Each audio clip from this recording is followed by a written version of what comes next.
রাত তখন অনেক গভীর। গ্রামের ঠিক বাইরে একটি জঙ্গলের মাঝখানে দাঁড়িয়ে আছে একটি পুরাতন মন্দির। মন্দিরটি বহু বছর ধরে পড়ে থাকত। লোকমুখে শোনা যায় এই মন্দিরে রাত হলে নাকি অদ্ভুত সব শব্দ শোনা যায়। কেউ কেউ তো আবার দাবি করে মন্দিরের ভেতর নাকি আলোর ঝলকানো দেখা যায়। একসময় মন্দিরে অনেক পূজা অর্চনা হতো, কিন্তু এক রহস্যময় ঘটনার পর থেকে সবাই মন্দির এড়িয়ে চলে। গ্রামের প্রবীণদের মুখে শোনা যায় 100 বছর আগে এই মন্দিরে পুরোহিত নাকি অদৃশ্য হয়ে যান। পরের দিন সকালে গ্রামবাসীরা দেখতে পায় মন্দিরের প্রধান দরজার সামনে লাল রঙের কিছু দাগ। কেউ কেউ ভেবেছিল এটা রক্ত।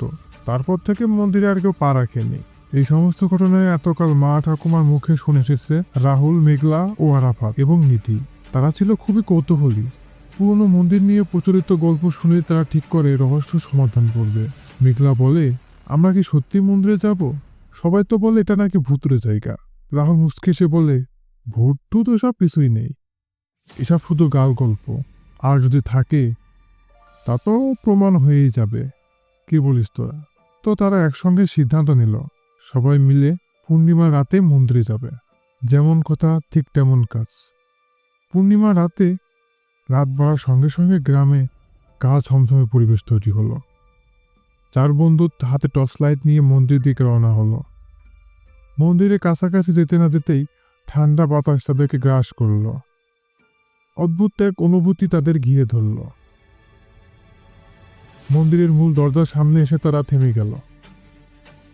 দরজার ওপর ভাঙা শিলালিপি ঝুলছে। রাহুল দরজা ঠেলে খুলতেই কর্কশ এক আওয়াজ।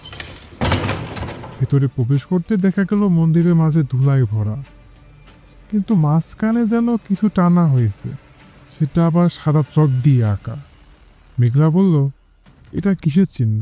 আরাফাতে একটু ভয়ে বলল, আমার মনে হয় এটা কোনো পুরনো পূজা বিদ্যার অংশ। এখানে নিশ্চয়ই কিছু করা হয়েছে।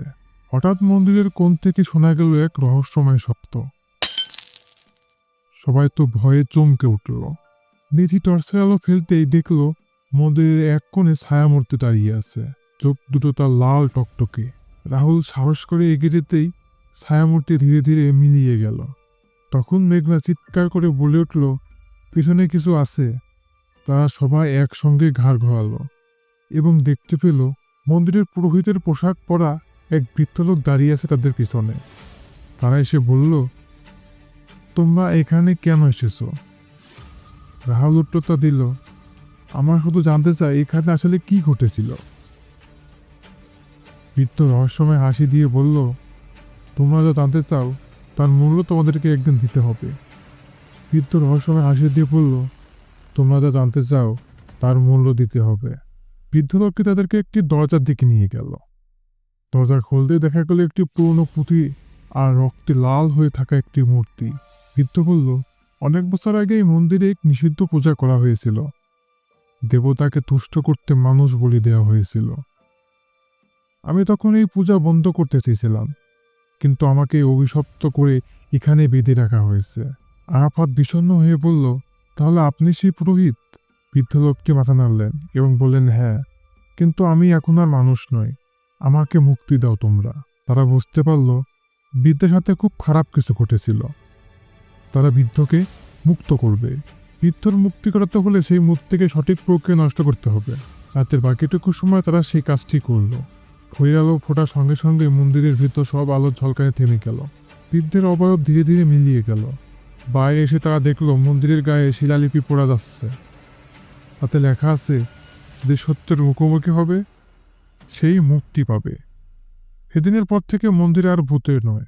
বন্ধুরা বুঝল, সাহস আর একতার জোরে বড় থেকে বড় রহস্য উন্মোচন করা সম্ভব। তো বন্ধুরা, আজকের এই ঘটনাটি তোমাদের কাছে কেমন লেগেছে তার বর্ণনা তোমরা অবশ্যই কমেন্ট বক্সে লিখে দেবা। আর এইরকম ভিডিও দেখতে হলে অবশ্যই চ্যানেলটি সাবস্ক্রাইব করে রাখবা। দেখা হচ্ছে নেক্সট ভিডিওতে। ততক্ষণ তোমরা সবাই ভালো থাকো।